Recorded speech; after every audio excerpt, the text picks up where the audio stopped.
Hi, in this video I will show you how to connect BitForm to WordPress using BitFlows.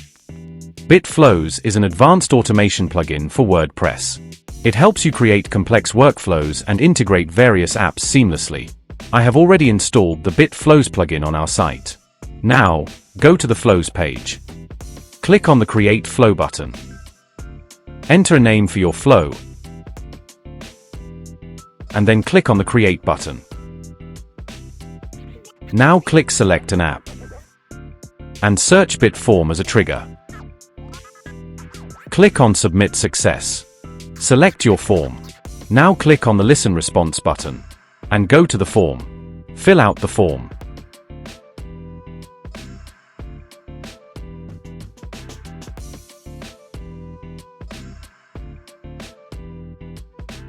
Form submit successfully done.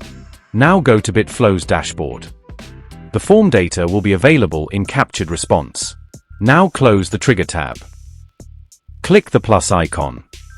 Then search and select WordPress.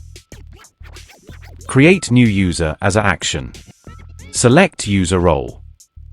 Select email notification. Map the respective field.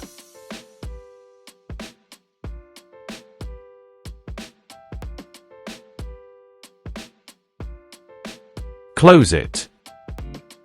Now click Test Flow once. Use existing data. Click on the Log button to view details. In the Log section you can verify that your form submission response has been successfully captured and recorded. To verify the created gist in WordPress, go to WordPress dashboard. Then select User. You can see data came successfully done. Thanks for watching.